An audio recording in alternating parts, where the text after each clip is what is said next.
Kalau ngomong-ngomong tentang utang IMF tuh ada satu foto yang sangat legendaris ya. Widih. Sangat legendaris ini yang waktu itu menjadi polemik cukup ramai karena mungkin buat audiens kita terlalu muda itu ya.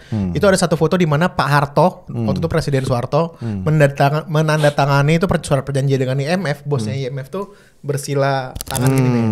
Jadi menunjukkan bahwa kita tuh kayak negara yang butuh pertolongan, menghilangkan kewibawaan suatu negara gitu. Iya.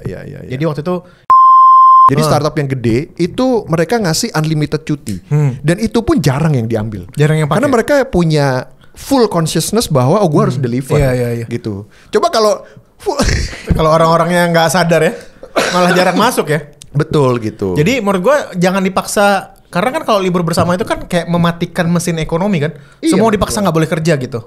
Kayak zaman COVID gitu, versi lebih softnya. Jadi menurut gue perbanyak aja jatah yang individual, yang mau libur libur. Betul. Tapi jangan dipaksa semua orang libur gitu, Betul, kerja betul, aja gitu. Betul. Nah makanya kemarin gue ada waktu nonton video ini ada yang komen gini, saya kerja di HRD kata dia. Untuk yang kayak gini udah pulang aja kata dia. Karena biasanya perusahaan-perusahaan yang ikut job fair itu sebenarnya nggak buka lowongan kata dia. Karena itu dipaksa oleh pemerintah aja, jadi ada tenan di situ. Astaga. Halo kembali di Unfiltered. Iya bersama saya Tirta dan ini Vincent. Sama gue Vincent. Nah langsung aja, nggak usah panjang-panjang, viewersnya dikit. Ya ini komen-komen dari episode sebelumnya nih. Ada yang bilang OTW Golden Play Day 9. Nah tebak. Day 9 Hari ke-9 sejak lu ngomong kan. Masih lama ya. Masih lama. Nah 10.000 hari lagi kayaknya. under atau over sebenarnya? Kita mau bet under over. Kayaknya lebih deh. Lebih ya. Kalau 3 golden tahun sih, kalau silver 1.000 lah, 1.000 3 tahun. 3 tahun. 3 tahun, 1.000. Lama banget men. Anjing capek ya. YouTube belum tentu ada 3 tahun lagi. Udah ganti view semua. Kita TikTok aja yuk. Iya. Kayaknya TikTok lebih gampang ya. Iya. Oke mantap, durasi mulai panjang. Iya oke. Kemarin agak panjang ya, 50 menit lebih ya. Nggak berasa? Iya. Nggak berasa. Ini obrolan yang merimbang non-blok, oke gas. Oke gas. Oke. Nah makasih ya buat yang udah komen, yang udah nonton. Subscribe dong. Ternyata kita itu banyak yang nonton tapi ya dikit yang subscribe. Datanya kan gitu kan. Jadi sebagian besar dari watcher kita itu belum subscribe. Yeah. Subscribe aja dulu. Yeah. Besok kan subscribe lagi gitu. Yeah. Nah sebelum kita ke skrip Chen yang lagi panas, Ray Dalio mundur, bukan mundur sih, batal. Gue nggak tahu apakah dia mundur, apakah dia dipecat atau nggak jadi diajak lagi. Tapi yang jelas dia batal jadi advisor di Danantara. Dari Bloomberg ya? Ya dari Bloomberg. Dari sumbernya Bloomberg, tapi belum dijelasin alasannya kenapa. Tapi to be honest, gue tidak mengerti kenapa dia ada di situ di awal sih sebenarnya sih.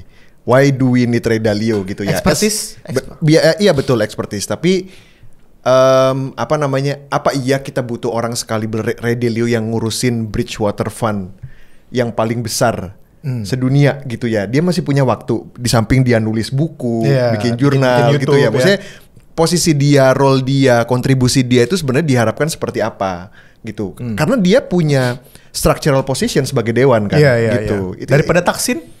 Kalau Taksin lebih make sense menurut gua. Iya, karena dia taking care deal of di seluruh Southeast Asia waktu itu gitu. Menurut gua role-nya malah lebih kelihatan, dia tahu seluk-beluknya preman yang harus dibayar siapa gitu di situ. Iya, kan dia preman juga ini. Ini komen-komentarnya tai banget, dibilang katanya Ray Dalio langsung asam lambung ngelihat rencana investasi Danantara. Kok jahat sekali Anda ya? Anda jahat sekali. Terus ada yang bilang juga tadi yang gue baca, gue ngakak bilangnya, katanya Ray Dalio takut disuruh join Grip. Nggak, maksud gue gini, mungkin dia bertanya, oke, how much money do you manage? Iya. 100 triliun dolar, rupiah. Ngapain gue ngurusin duit receh? Ngapain gue capek-capek ya? Ngapain gue ngurusin duit receh ini? Iya. Siapa lah? Lu bayar investment banker lulusan mana gitu bisa ngurus duit segini gitu. Tapi sampai detik ini, maksudnya sampai kan kontennya baru naik. Sampai sekarang tuh Danantara belum ada ngasih statement apapun. Belum. Nah ini yang gue agak lambat ya. Bukan lambat, bahkan gue cenderung kecewa Chen. Ini kan Danantara sejak diresmikan ada 2 bulan. Ada kali ya, 2 bulan ya. Lu udah buka website Danantara? Belum. Gak ada isinya apapun Chen. Iya. Tidak ada rencana investasi seperti apa. Padahal kan gerak-geriknya di media udah gede ya. Kayak yang Danantara mau hilirisasi, Danantara mau suntik Garuda, itu kan udah di mana-mana ya. Tapi tidak ada keterangan resmi di website Danantara. Rencana investasinya seperti apa, portfolionya seperti apa.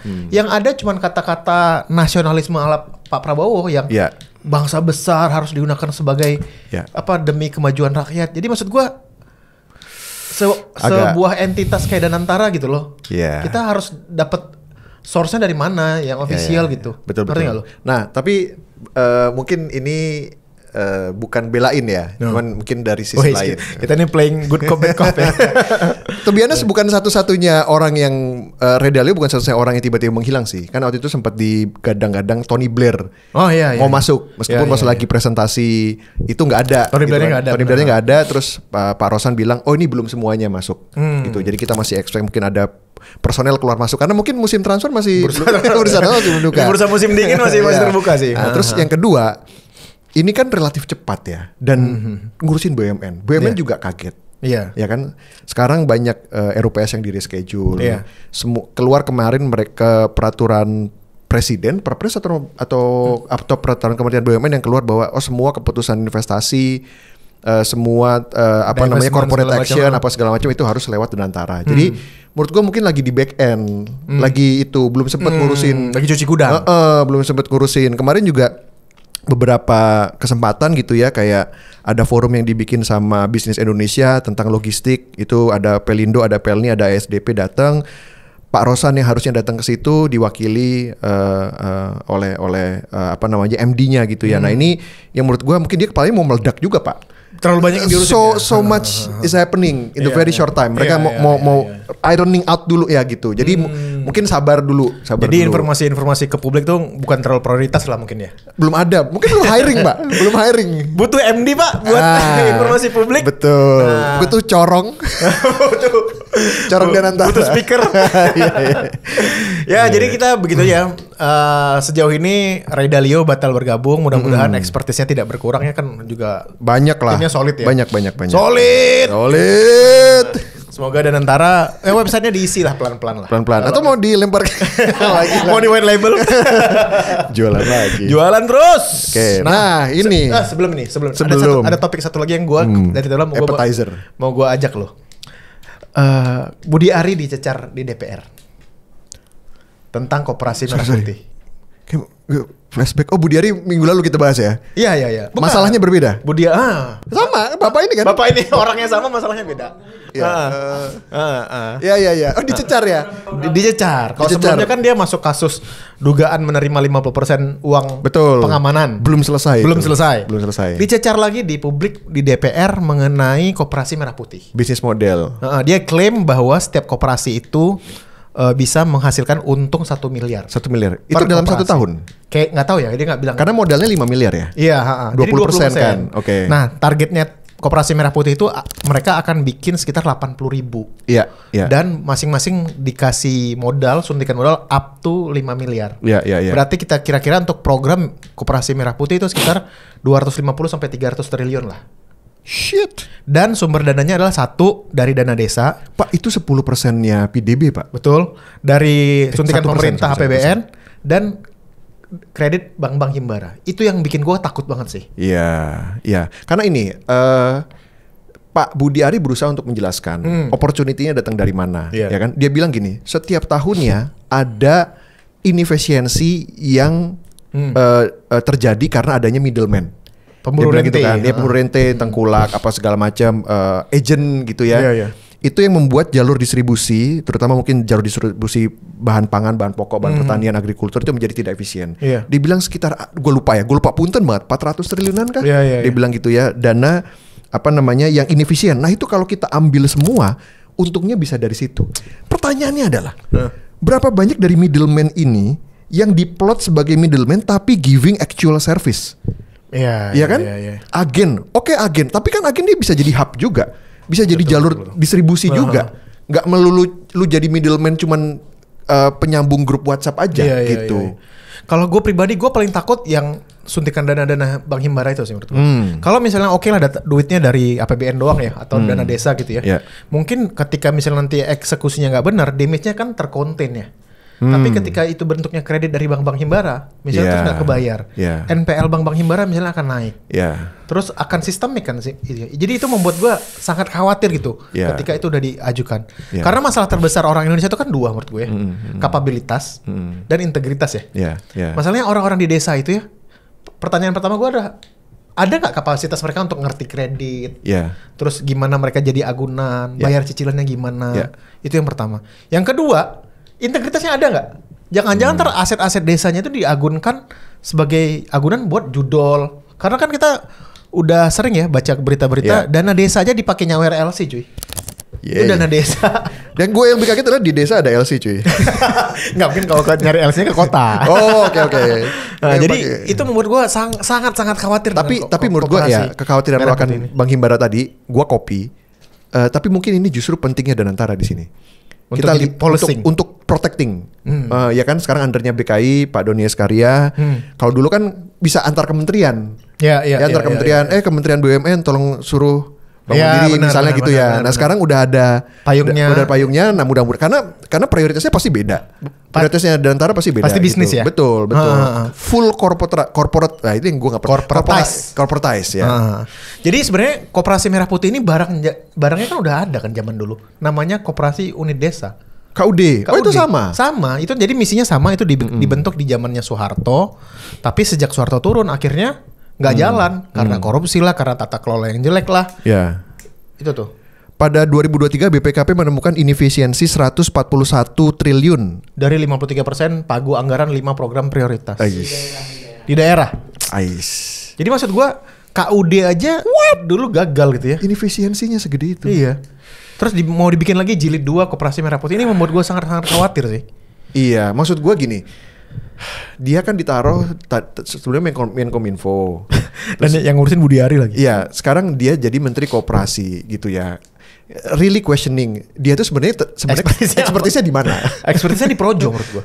Ekspertisnya di menteri, jadi menteri. Jadi, saya jadi menteri bisa apa aja gitu. Menurut gua ekspertisnya adalah di Timses. Dia bisa membawa Jokowi menang 2 kali, Pak. Iya kan? Tapi kan maksudnya terus gimana gitu. Program-program dia tiba-tiba ngelola duit banyak gini. Gue agak khawatir sih. Aduh ya udahlah gitu ya. Itu 2 isu. Cukup selesai.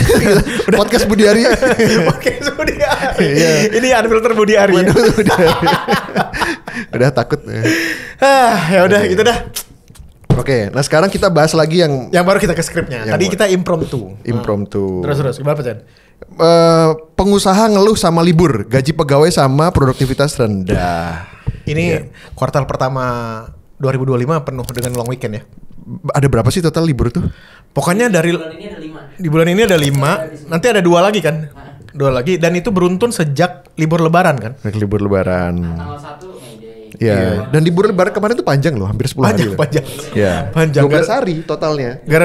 Gara-gara di ini ya, cuti anak sekolah juga ya? Iya kan? Iya, oke. Jadi gini ya, banyak yang mengeluhkan. Mungkin ini kita harus ngelihat dari multiple angle ya. Apakah Bali ya? Iya. Bali banyak libur itu. Lu tahu baju jogger kan? Oh jogger nggak sih? Tahu kan? Bali banyak libur. Dagadu. Dagadu. Jogger juga Bali banyak libur. Jogger versi Bali, Dagadu itu Jogjanya. Nah, apakah keputusan pemerintah untuk membalikan Indonesia ini tuh net-netnya positif atau enggak? Karena kita mulai melihat. Karena itu argumen yang selalu dipakai pemerintah kan? Betul. Maksudnya diliburkan banyak biar ekonomi berputar. Betul. Ya? Karena di negara lain yang kultur produktivitasnya tinggi, mereka sudah mulai hari kerja itu 4 hari. Iya. Ya kan? Sudah mulai dites. Katanya beberapa PNS juga udah ya? Atau belum? Waktu itu sempat ada rolling beritanya? Gue lupa ya. Ada ya? Oke. Ya, jadi 4 hari dalam seminggu. Nah ini kan sebenarnya gini, banyak juga yang bilang bahwa kalau kerjanya banyak lembur itu artinya elu enggak efektif kerjanya, enggak produktif gitu. Tapi kita mesti lihat juga bahwa industri kita ini ditopang sama apa? Ya kan? Consumer product gitu kan. Yang biasanya membutuhkan orang untuk stay di sana.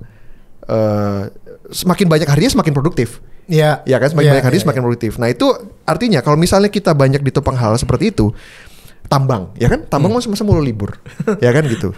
Banyak liburnya makin tidak produktif. Restartnya itu lama. Betul. Nah ini yang kemudian kita tidak bisa, menurut gua kita tidak bisa menyamakan pertama struktur ekonomi kita sama yang kedua kultur. Apakah kita believe sama orang-orang kita bahwa kalau misalnya dikasih lebih sedikit waktu kerja itu kerjanya lebih efektif. Produktivitasnya itu meningkat. Betul. Sama atau enggak? Itu sama aja. Iya, gitu.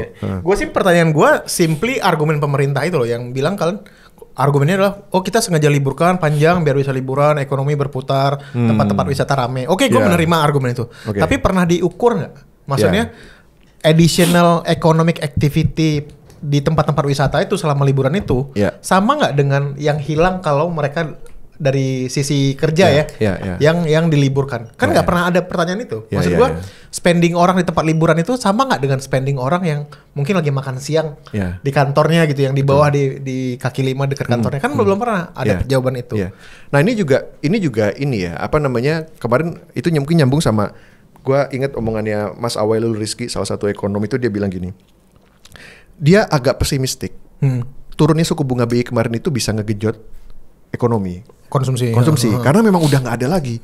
Duitnya udah nggak ada. Gitu. Mereka mau pinjam dari uang juga buat nyaur utangnya itu apa. Di bank juga saldonya turun kan. Average saldonya makin turun. Jadi percuma dikasih libur karena duit belanjanya nggak ada ya. Bener. Makanya pada nonton bokep aja di rumah liburannya. Apa nih? Singapura libur 11 hari, produktivitas 149.000 per tahun. Ini diukur ya. Jadi $149.000 ya. 149.000 dolar per tahun per tenaga kerja. Berarti tenaga kerja aktif ya. Di Indo $23.000 per tahun per tenaga kerja. Dan liburnya 27 hari. Itu ada dibandingin sama ASEAN segala macam. Oh ya, ini nih. Jadi Indonesia itu, sedangkan Singapura punya 11 hari libur nasional dan jadi negara dengan produktivitas tertinggi di dunia. Oh wow. Terus Indonesia itu di mana? Oh jadi ada metriknya ya, produktivitasnya diukur dalam ribuan dolar gitu ya. Iya, jadi dan Indonesia itu kalahnya sama Malaysia, Thailand. Jadi kita masih di bawah rata-rata ASEAN ya? Masih di bawah rata-rata ASEAN. Wah, kalau sama Singapura sih gila sih ya kalau dibandinginnya. Brunei ini mungkin agak skewed karena dia kan natural resource dan penduduknya dikit ya. Iya, betul. Ya Singapura juga penduduknya dikit, tapi mereka service kan. Betul. Jadi orang yang kerja. Bener-bener produktifnya tuh dari si orangnya, dari manusianya. SDM. Kita orangnya banyak. SDM-nya. Sedianya jualan cilok. Bukan apa-apa ya, cilok enak, apalagi cilok bojot itu. Cuman mereka nge-generate revenue-nya kecil. Iya. Gitu. Jadi ini yang sama kayak gue tweet ya. Solusi dari gue adalah, propose gue adalah perbanyak cuti individual, tapi jangan paksa cuti bersama. Kalau menurut gue gitu. Jadi orang yang mau libur aja gitu. Oh, ternyata deketin Vincent dikit nih. Ya, oke, betul. Bahkan beberapa kultur di startup itu ya, mereka udah ngasih unlimited cuti udah dari bertahun-tahun lalu. Jadi startup yang gede itu mereka ngasih unlimited cuti, dan itu pun jarang yang diambil. Karena mereka punya full consciousness bahwa gue harus deliver. Gitu. Coba kalau orang-orangnya nggak sadar ya, malah jarang masuk ya. Betul gitu. Jadi menurut gue jangan dipaksa, karena kan kalau libur bersama itu kan kayak mematikan mesin ekonomi kan. Semua dipaksa nggak boleh kerja gitu. Kayak zaman COVID gitu, versi lebih softnya. Jadi menurut gue perbanyak aja jatah yang individual, yang mau libur. Betul. Tapi jangan dipaksa semua orang libur gitu, kerja aja gitu. Betul. Karena ini kayak misalnya besok Kamis Jumat udah libur kan. Iya. Itu artinya semua kerjaan dipepetin di Senin Selasa Rabu, kerjanya jadi terburu-buru. Misalnya kita nggak bisa update sampai Senin kan nih, misalnya gitu. Iya. Nah bursa. Menurut lo bursa harus ngikutin ini nggak? Atau harusnya mereka punya otoritas sendiri untuk tetap buka? Sekarang kan masih libur ya. Iya. Dan sekarang ada wacana dibuka untuk sesi 3 Cen. Iya. Bursa tuh nanti sedang dikaji gitu ya, wacana untuk bursa tuh punya sesi 3 dari jam berapa ya? Habis jam 4 mungkin ya, sampai maghrib ya, belum tahu. Jadi, sampai jam 7 malam ya. Iya. Jadi menurut gua kalau udahlah bursanya buka cuma 2 sesi sampai jam 4 sore dan banyak libur, bursa itu akan kalah sama pasar kripto. Betul. Crypto market 24/7. Lu mau argue gimana? Jadi nggak usah heran ketika crypto market itu secara number of investornya itu udah jauh lebih besar daripada investor pasar modal hanya dalam waktu yang sangat pendek. Menurut lo impactnya akan bagus buat kita apa enggak ya? Karena knowing bahwa ya sekarang mungkin masih nggak tahu sih berapa sih porsi asing di 40%-an ya. Di bursa, ya. 40%. Knowing kalau misalkan kan jam kita mungkin dari US ya. Asing mungkin paling banyak dari US.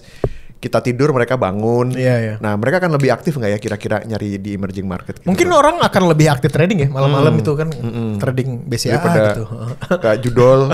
Daripada gitu. Ya yang pasti kalau gua jadi BEI akan ngefek ke revenue BEI. dan revenue para broker gitu. Bener. Karena semakin panjang durasinya. Jadi, tapi apakah sistemnya ready ya? Apa masih banyak dependensi ke manual itu orang gitu? One push button gak sih?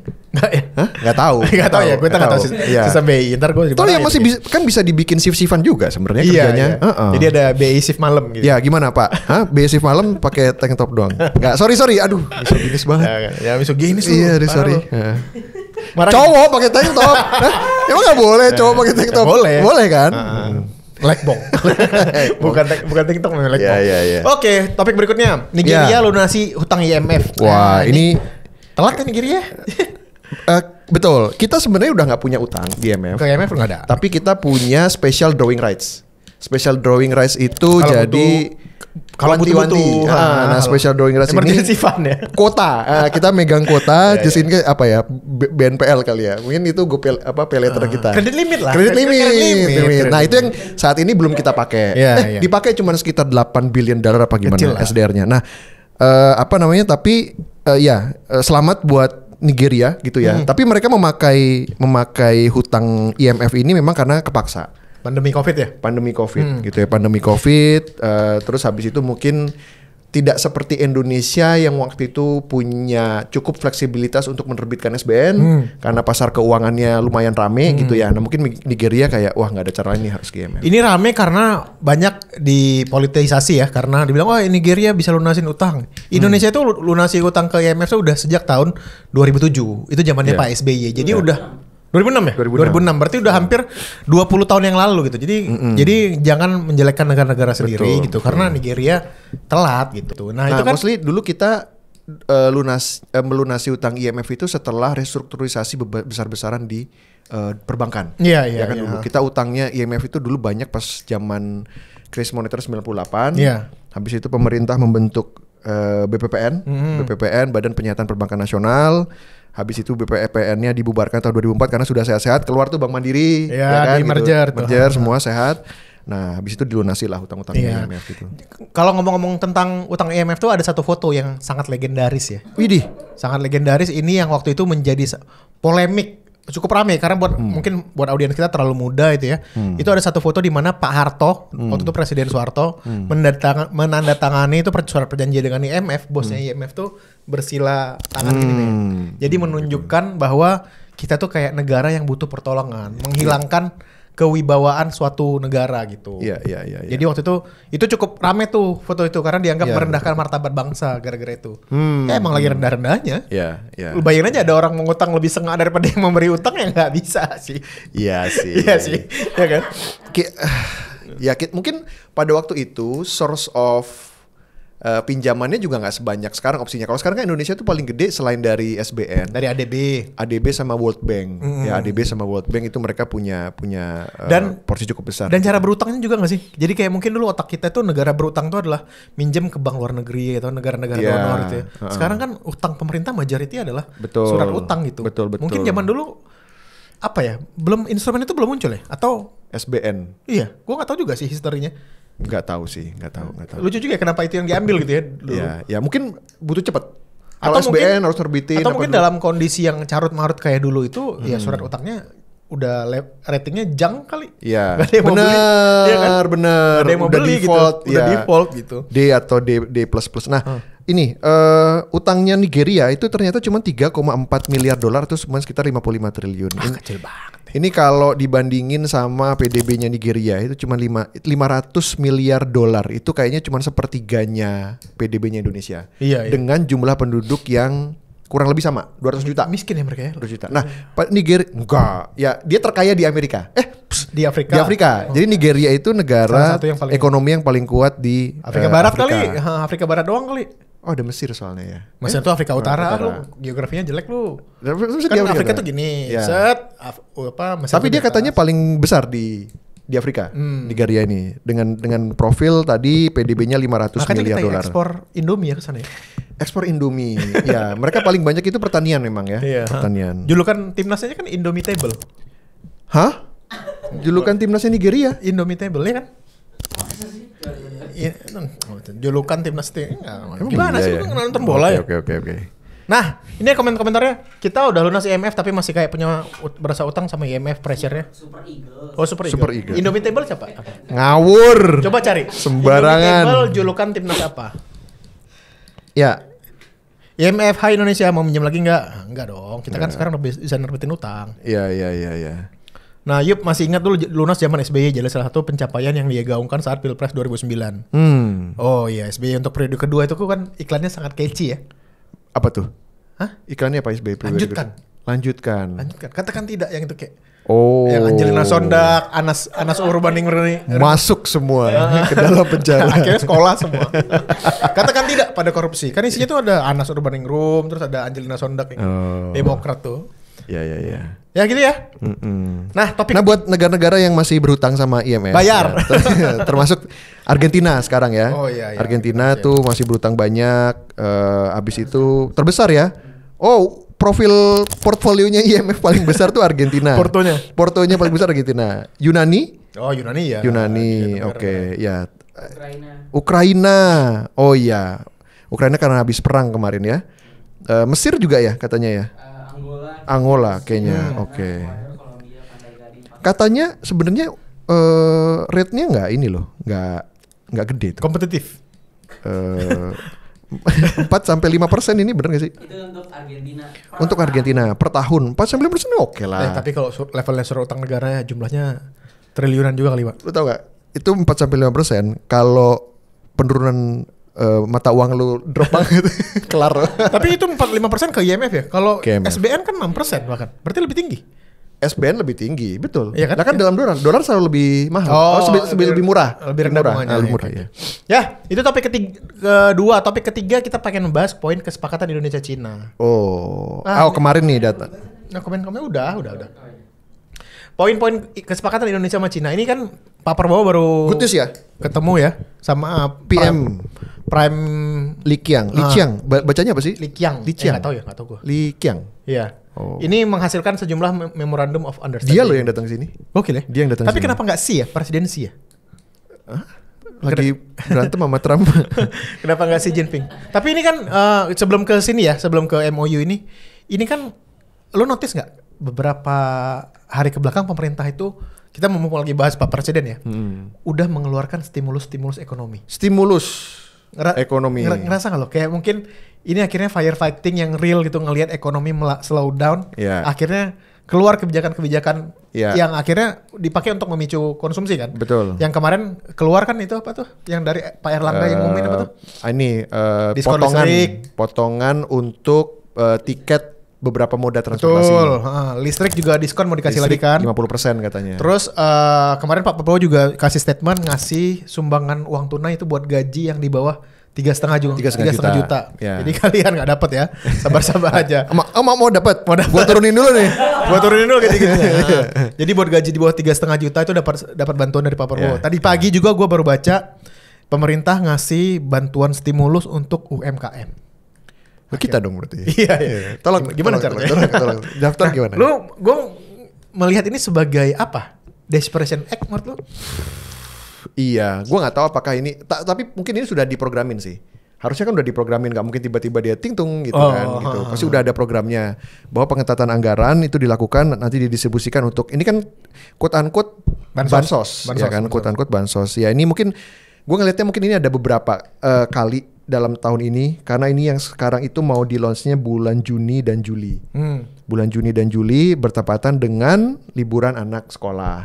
Supaya mereka spending di situ. Habis itu libur lagi. Mungkin nanti akhir tahun ada lagi gitu diguyur. Ini tuh kayak ini ya, kayak apa kalau perusahaan-perusahaan startup e-commerce atau apa gitu. Spot bonus ya? Ya kalau 11-11, 12-12. Iya. Nah ini twin dates-nya pemerintah nih. Promo tanggal cantiknya pemerintah ya. Twin months, Juni-Juli ya itu. Iya.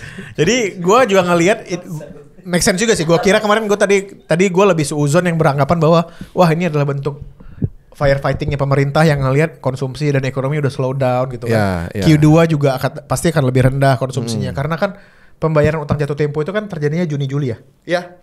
Yang katanya gede banget itu. Iya. Jadi apakah gara-gara itu? Gue nggak tahu juga gitu. Tapi kemarin Sukuk baru ini kan SR berapa tuh beberapa bulan. Yang SBN. Ya, SBN apa SR ya kemarin ya? Oh nggak apal gue edisinya. Iya. Tapi ya make sense lah yang dibilangin Vincent ya. Nah kembali ke poin kesepakatan Indonesia sama Cina. Ini kan ada beberapa nih ya.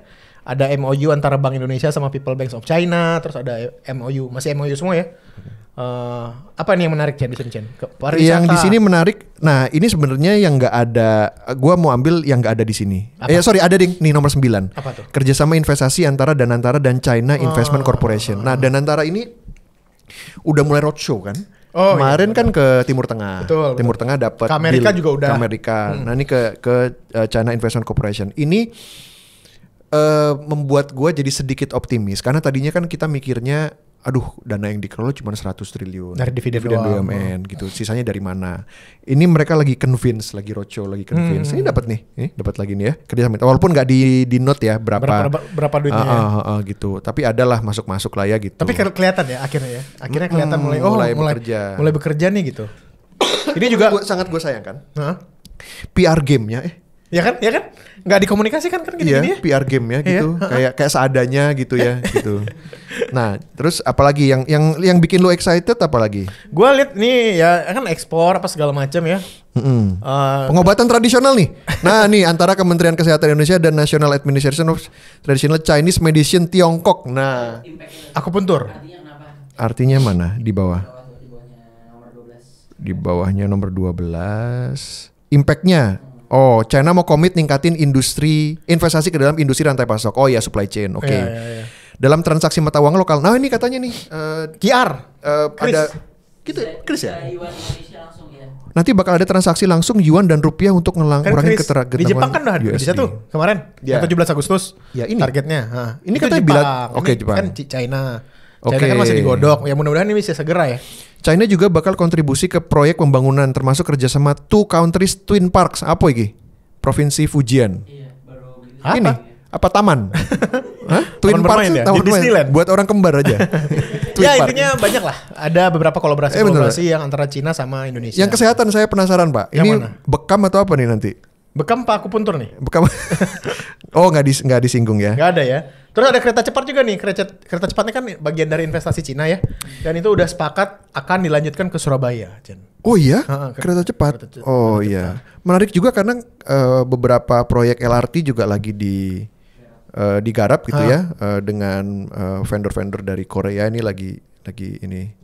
Yang vendor-vendornya Hyundai dulu kan LRT yang lama kan Hyundai kan. Hyundai Korea? Korea memang. Korea. Dari Korea memang LRT-nya nanti. Oke. Ini Olip ya yang belum kenalan. Ya udah gitu aja. Semoga ya bagus lah. Semoga investasinya tetap jalan gitu ya. Harapannya bisa memacu ekonomi di sisa tahun 2025 ini gitu. Betul. Iya. Ya, dah oke. Apa nih? Jakarta Globe. Komen. Apa nih? Prabowo China. Enggak, ini sumber ya? Iya sumber. Komennya di bawah. Komennya. Saya anti Antek AC nggak ini salah.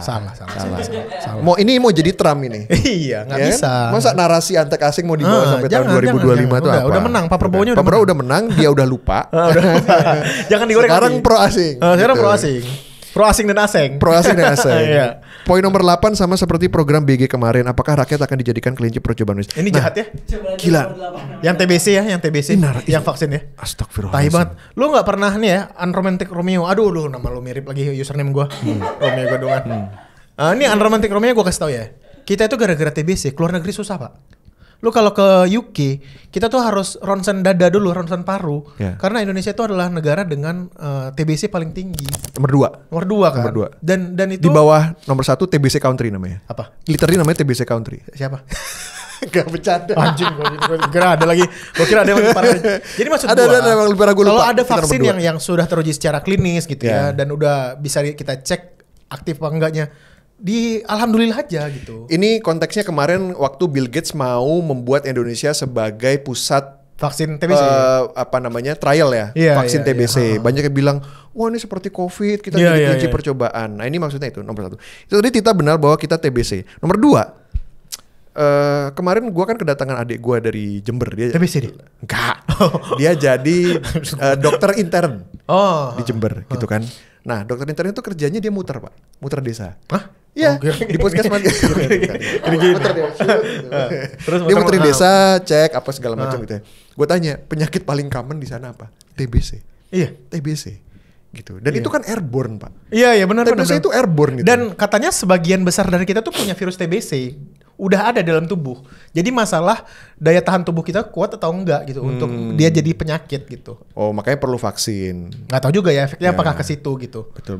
Jadi maksud gue sih sangat pro ya karena TBC itu penyakit yang bisa disembuhkan dan bisa dicegah. Masalahnya udah menjadi sangat endemik ya di Indonesia. Jadi kayak penyakit orang Indonesia gitu. Oh iya, oke. Lu sekarang kalau ngajuin visa ke negara-negara Commonwealth itu lu harus ronsen TBC. Emang iya ya? Iya.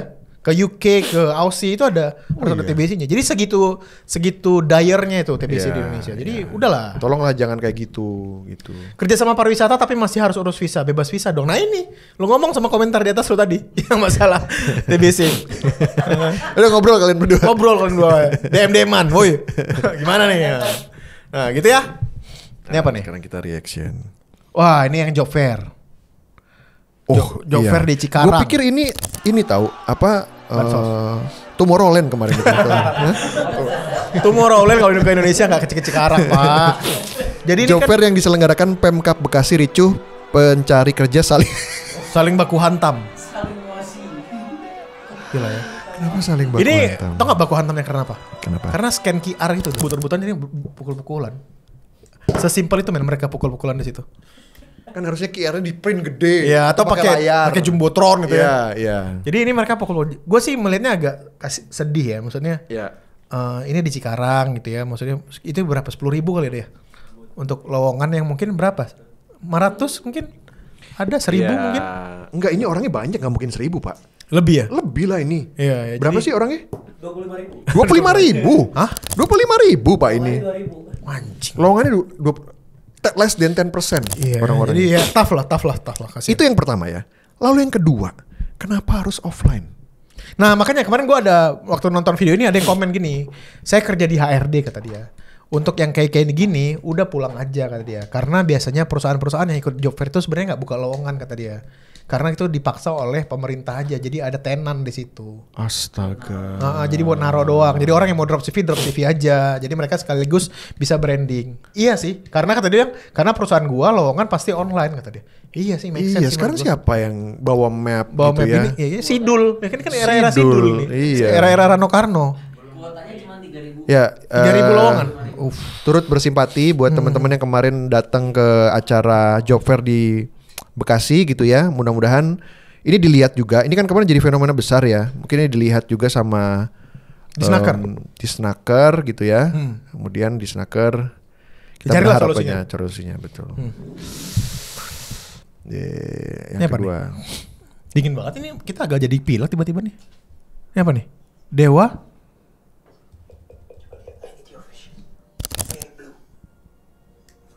Ini Dewa Sri Krishna hadir langsung. Willy, waktu di meja makan, para Pandawa adalah projek kubu kanan. Detektif astral. Kalau misalnya manusia diberi kelebihan ekstra dan ternyata gagal, jadi dia sedang mendengarkan. Tahu nggak dia siapa? Bukan. Yesus. Hah? Kamu tahu sih? Kelihatan. Bentar. Coba. Ini podcast agama apa? Ini ada podcast namanya Detektif Astral. Lo tahu ini? Tahu, gua tahu. Podcast. Jadi mereka ini medium. Psych itu, kan ada rare, medium, ada well done. Nah ini otaknya masih medium, belum well done nih, masih setengah matang gitu. Jadi mereka ini agamanya apa? Maksudnya gak ada. Jadi mereka menganut mistis aja. Mistis. Jadi mereka bisa berkomunikasi. Berkomunikasi dengan makhluk astral, alam gaib gitu ya, makhluk dimensi kesekian. Jadi mereka sering bikin kayak gini. Jadi duduk aja, duduk tapi pikiran mereka melayang. Kayaknya tapi nggak pernah mampir RSJ sih. Kemana-mana, anywhere but RSJ gitu. Skizofrenia. Kemanapun selain pesulap merah tolong ya. Ini diajak ngobrol. Jadi mereka tuh nggak ngomong agama tertentu. Karena tadi kan awalnya Dewa Krishna gitu ya. Terus tiba-tiba ke Yesus. Gitu. Kok kamu tahu sih Yesus? Iya gitu. Jadi mereka server beda nggak apa-apa? Nggak apa-apa. Karena buat mereka itu mereka semua ada di satu alam. Dugaan gue viewersnya jutaan sih. Ya, yang ini jutaan Wah, viewsnya. Emang lakunya gini-gini di Indonesia Laku jadi podcast gitu ya. Dan ini sebenarnya kita undang gini ya. deh. Bahas dan antara saya merasakan. Gini, lu tau gak? Kalau kayak misalnya hantu itu banyak yang ngedibang. Iya. Terus misalnya voodoo, Iya. itu banyak yang ngedibang. Ini saking ridiculousnya, nggak ada yang ngedibang gitu. Udahlah biarin, ini udah bablas gitu. Atau mungkin kenapa kayak gini laku tuh karena orang butuh tontonnya yang udah buat matiin otak aja, ngerti gak lo? Kayak WWF. Iya. Jadi pulang udah capek kerja gitu. WWE gitu. Jadi pulang bawa buka bungkusan warteg nonton apa ya sambil makan ya. Iya. Nonton ini gitu ya. Udah entertainment aja menurutku. Iya. Gitu, Oke lah, gue fine tuh. Tapi you do you gitu kan. Itu. Tapi mengingat betapa seriusnya mereka. Kayak tadi misal mereka ini beneran apa mereka juga acting mereka gitu. itu karakter banget ya. Whatever it is itu. Karena gini, karena kalau acting ya, itu kan tadi bilang si yang cowok pakai fedora, lu mau main jazz, lu Tompi. Sorry. Si yang pakai topi fedora dia bilang, tau nggak itu siapa? Terus yang ceweknya bilang Yesus. Iya bener. Mereka tektokannya bagus. Tektokannya bagus gitu. Oke. Iya. Ya you do you lah. You do you. Iya, kalau lu cari duitnya dari sini nggak apa-apa. Nggak apa-apa. Yang gini. Entertainment purposes only gitu. Buat gue yang salah adalah yang marah. Yang marah ya benar. Yang kayak gini wah ini marah-marah ya. Iya. Ini bohongan, pembodohan. Lu kejang banget tuh. Iya. Pijet dikit gitu ya. biar nggak kaku. Pijet dikit biar nggak kaku. Ini Rere nih gue suka nih. Ini kenapa deh? Nonton dulu sampai habis itu lucu, harus sampai habis. Tentang apa? Siapa? Tentang apa ini, Bang? Tentang apa? Impor bohong. Kenapa bawang?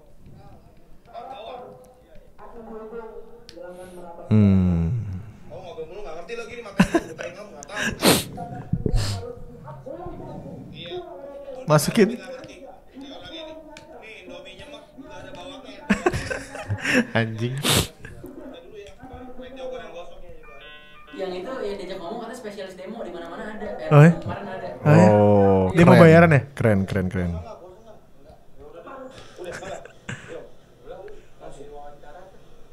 Oke, ini jadi Dia menyusup menyusul ke demo yang diduga bayaran ya. membuktikan bahwa tidak semua peserta demo itu Mengerti isunya. mengerti isunya. Bisa jadi untuk nambah-nambah hal aja gitu ya. Iya. Lucu sih. Rere ini lucu banget mimiknya ya. Ya maksudnya mukanya tuh ekspresinya lucu gitu kayak. Dan bisa enggak ketawa gitu ngerti lo. Iya kan? Kalau gua kayak datang kayak gitu gua kan ketawa, men. Yeah. Ngomongin bawang dari orang yang bau bawang. Yang ngerti pasti oratornya paham materi. Yang lain yang pegang-pegang tapi spanduk. yang pegang-pegang spanduk ini apa ya? Itu bayarannya setengahnya. Iya. Oke lah. Ongkos partisipasi. Mana lagi?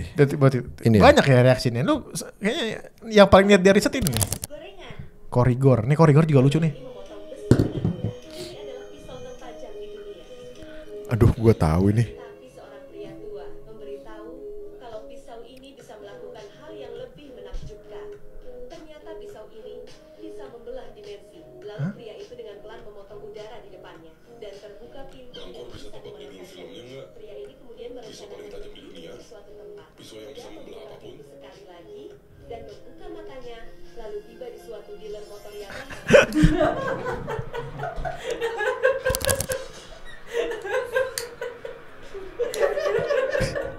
Iklan.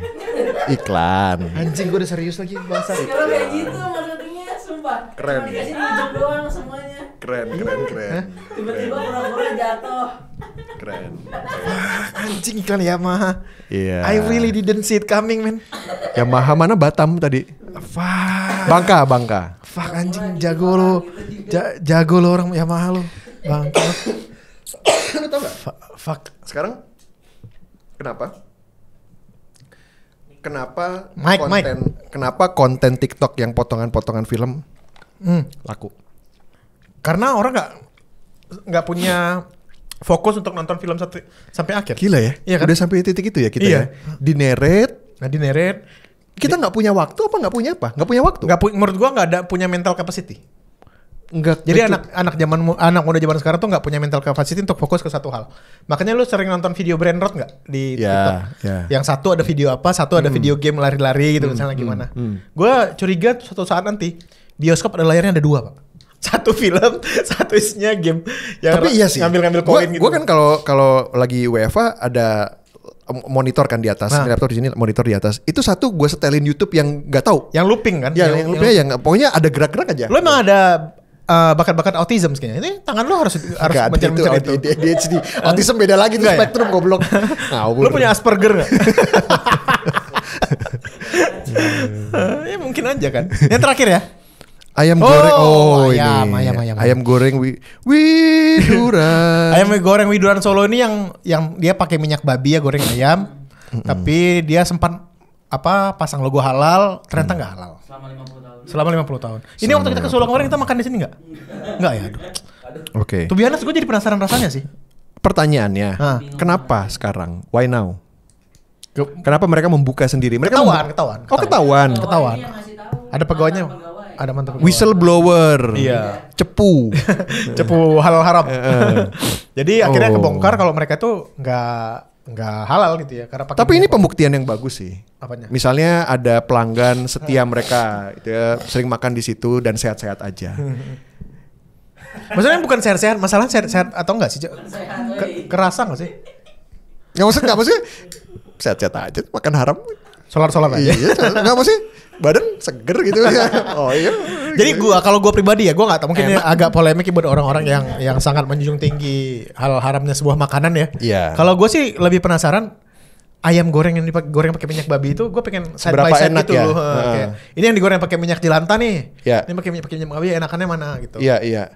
Aneh juga ya sebenarnya. Gurihnya beda. Apa ini Ajinomoto nggak mau bikin kali ya? Penyedap rasa mirip minyak babi. Iya. Laku lo nanti. Mirip. Emang lu sebagai pemakan babi? Gimana? Biasa aja kan? Biasa aja. Anjing sebagai pemakan babi. Kayak seolah-olah gue tiap pagi siang sore malam makan babi. Udah habis. Ya udah, gitu aja episode kali ini. Stay halal. Stay halal. Subscribe. Jangan lupa. Kita no ketemu. sex before marriage. No Stay alcohol. virgin. Jangan nyetir kalau mabok. Pulang aja. Pakai Grab, pakai taksi. Pakai Grab gitu ya. Bye-bye. Dah.